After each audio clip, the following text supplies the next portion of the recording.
그대 큰아씨는 미쳤다더랍니다. 얼굴에는 보기 흉한 병이 번졌고 밤이면 괴이한 소리를 내며 사람을 두려워한다 했습니다. 그래서 누구도 그 아씨를 보려 하지 않았습니다. 보지 않은 얼굴은 사람들 상상 속에서 더 쉽게 흉해졌고 듣지 않은 소리는 더 쉽게 괴성이 되었습니다. 사람들은 오히려 그댁 안주인을 불쌍하게 여겼습니다. 저런 아씨를 품고 사는 것도 업이겠다. 저 집 둘째 딸 혼사나 잘 되어야 할 텐데. 그런 말을 술처럼 돌려 마셨지요. 그때는 아무도 몰랐습니다. 그 밤마다 담장 너머로 흘러나오던 것은 괴성이 아니라 한 사람의 삶이 지워지지 않으려 애쓰는 가야금 소리였다는 것을요.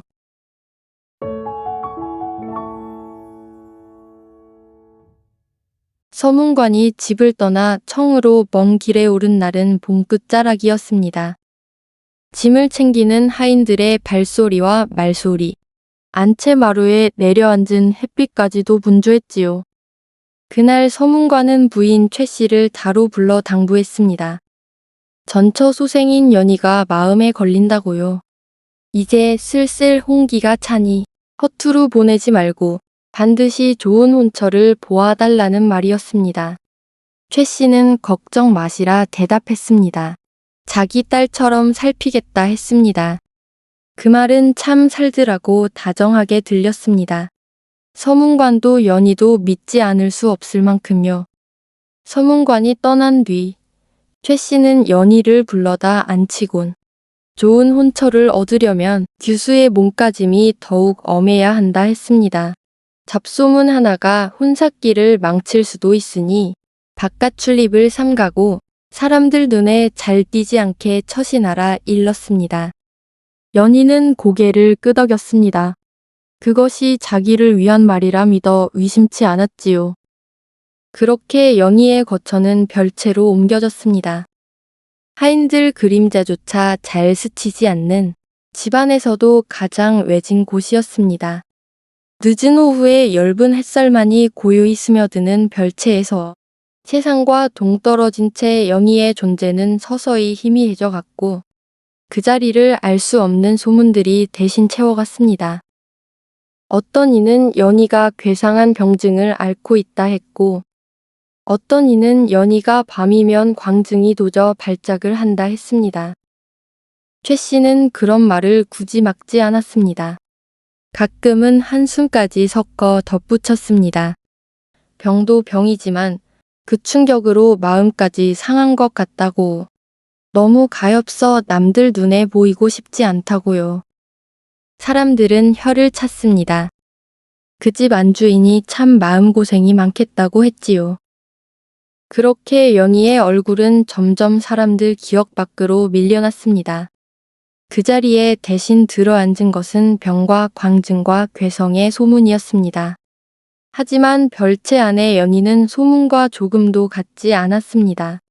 연희는 여전히 단정했고 말수는 적었으나 눈빛은 맑았습니다. 옷깃은 흐트러지지 않았고 방안은 언제나 정갈했습니다. 그리고 해가 지면 연희는 가야금을 가까이 끌어당겼습니다. 줄 위에 손을 얹는 순간만큼은 연희도 별채에서 홀로 지내는 외로움을 잠시 잊을 수 있었습니다.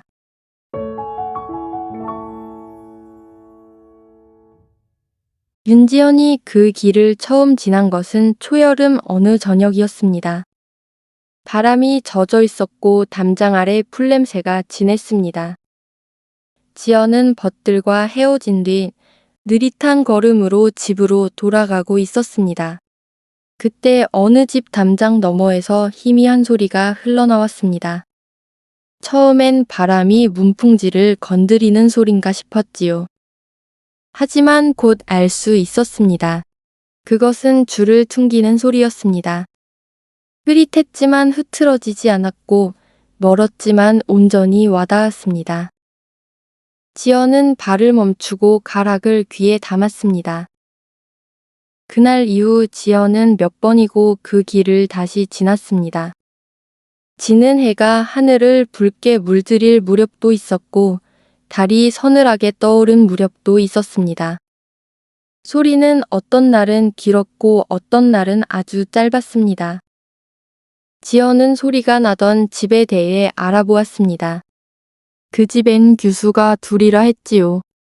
하나는 병이 들어 얼굴도 마음도 망가졌다 하고 하나는 그보다 2살 어린 아씨라 했습니다. 지연은 자연히 그 소리의 주인이 최 씨의 딸 둘째 채옥이리라 여겼습니다. 소문을 고지곳대로 믿은 탓이었으나 그때는 소문의 진실을 할 턱이 없었지요. 지연은 편지를 썼습니다. 여름밤은 짧으나 당신의 가락이 남긴 덜림은 깁니다. 긴 글은 아니었으나 그 속에 담은 마음은 결코 작지 않았습니다.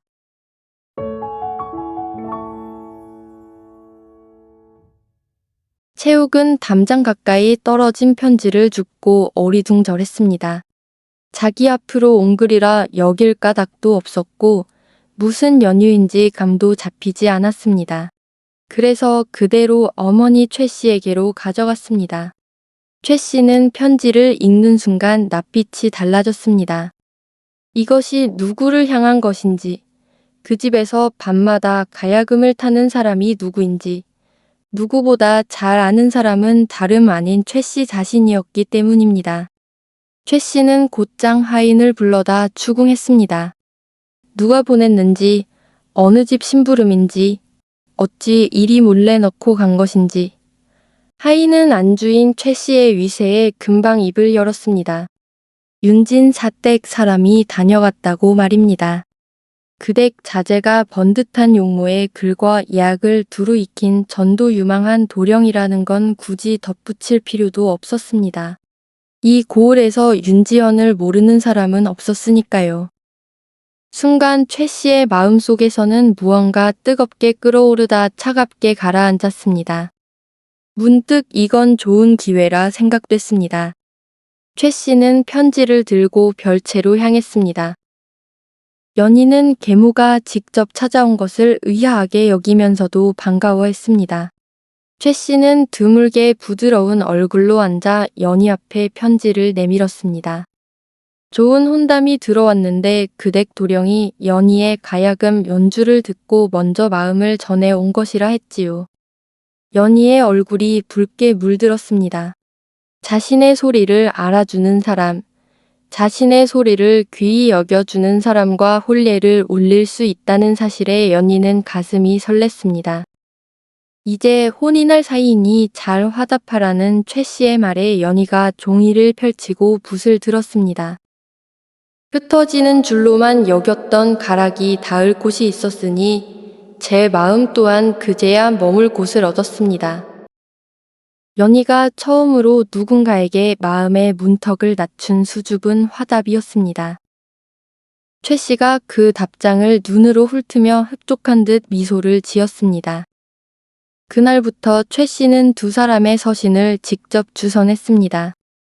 연희가 쓴 글은 지연에게 갔고 지연의 답은 다시 연희에게 전달되었지요. 하지만 연희가 써 내려간 글로 이어진 혼담은 채옥의 몫으로 꾸며졌습니다. 그 사실도 모른 채 연희는 지연이 자신의 정혼자라 철석같이 믿고 서신에 정성을 담았습니다. 지연 역시 채옥이란 믿은 편지의 여인에게 점점 더 깊이 빠져들었습니다.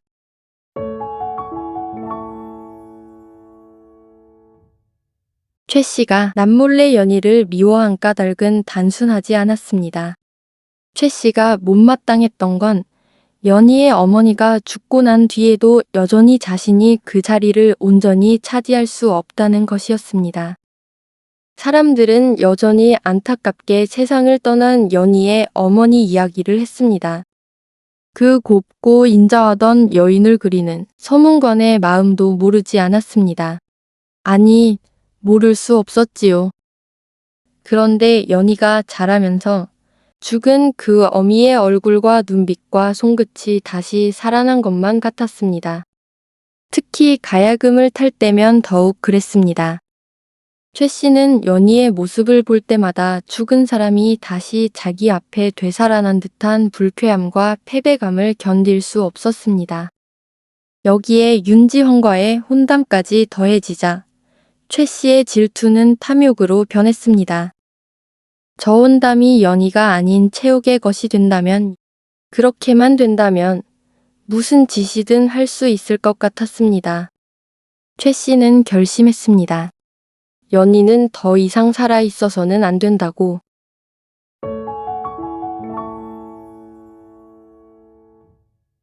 단오날이었습니다.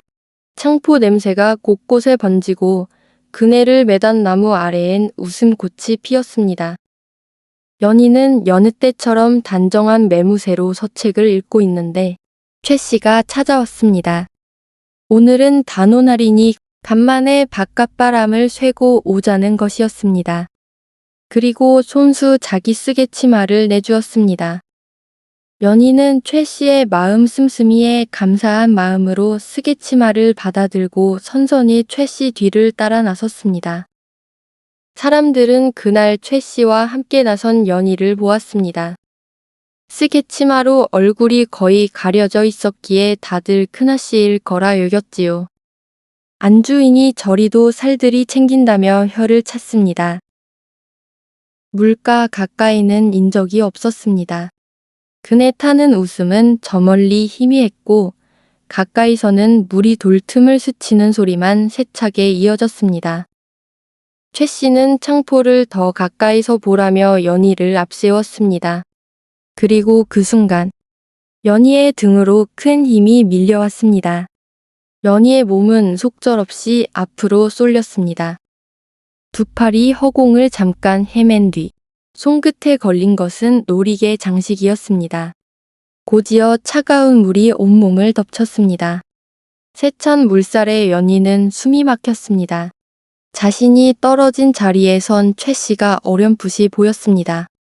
섬뜩한 미소를 머금은 그 얼굴이 차츰 의식 너머로 멀어져 갔습니다. 손에는 최 씨의 놀이개 장식을 꼭 쥔 채였습니다. 그날 물가에서는 스개치마와 꽃신 한 짝이 발견되었습니다. 서문관댁 큰아씨가 발을 헛디뎌 물에 빠져 죽었다는 소식이 삽시간에 퍼졌습니다. 자신의 처지를 비관해 스스로 물에 뛰어든 것은 아닌가 하는 말도 나돌았습니다. 최 씨는 곡을 했습니다. 시신은 찾지 못했지만 세상은 그런 것 좀 개의치 않았습니다.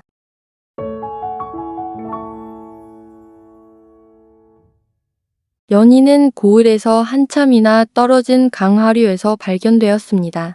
강변의 별서에서 지내던 박로 선생이 하인들을 이끌고 낚시를 나왔다가 의식을 잃은 채 떠내려오던 연희를 건져 올렸습니다.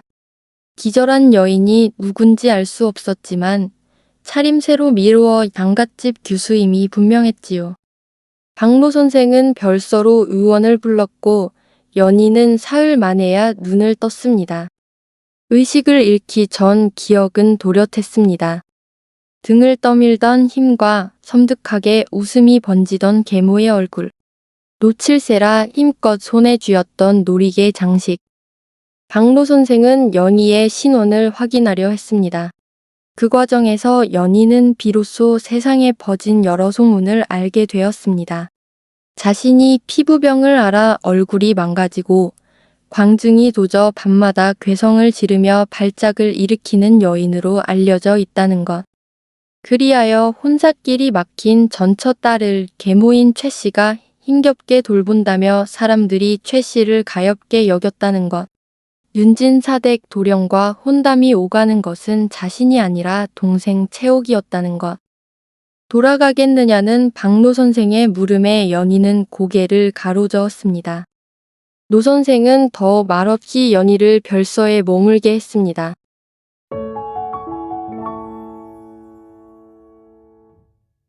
윤지연은 이상함을 느꼈습니다. 최 씨의 주선으로 채옥과 마주할수록 편지 속 사람이 점점 멀어지는 느낌이 들었던 것입니다. 가야금 이야기를 꺼내면 채옥은 이런저런 핑계로 회피하기만 했습니다. 그러던 어느 날 지연은 스승 박로 선생의 서찰을 받고 별서를 찾았습니다. 그리고 그곳에서 지연은 마침내 다시 그 소리를 들었습니다. 지연은 그 자리에서 숨을 삼켰습니다. 헛들었을 리 없었습니다. 그 여름밤 담장 너머로 자신을 붙들어 세웠던 바로 그 떨림이었습니다. 박로 선생은 지연에게 모든 것을 말해 주었습니다. 죽은 줄 알았던 서연이가 살아있고 계모에게 목숨을 빼앗길 뻔했다는 것. 지연이 지금까지 주고받은 편지의 진짜 상대가 바로 그 연이라는 것. 지연은 머리를 세게 얻어맞은 듯 했습니다. 그러나 더 놀라운 것은 그 다음이었습니다. 연희를 마주한 순간 놀라움은 이윽고 알 수 없는 분노로 변했습니다. 세간의 소문들은 다 무엇이었단 말인가. 흉하게 미쳐버렸다던 연희의 자태는 그저 곱고 단아했지요. 선뜻 말을 꺼내지 못하는 지연을 연희는 가만히 기다려 주었습니다. 이윽고 지연이 조심스레 입을 열었습니다. 여름밤은 짧으나 당신의 가락이 남긴 덜림은 깁니다. 연희의 눈빛이 잔잔히 빛났습니다. 그리고 청아한 목소리로 답했습니다. 흩어지는 줄로만 여겼던 가락이 닿을 곳이 있었으니 제 마음 또한 그제야 머물 곳을 얻었습니다. 얼굴을 모르고도 이미 서로에게 가 닿아 있었던 두 사람이 서로의 존재를 확인하는 순간이었습니다. 지연은 뒤틀린 모든 것을 바로잡기 위해 무엇을 해야 할지 깊이 고심에 잠겼습니다.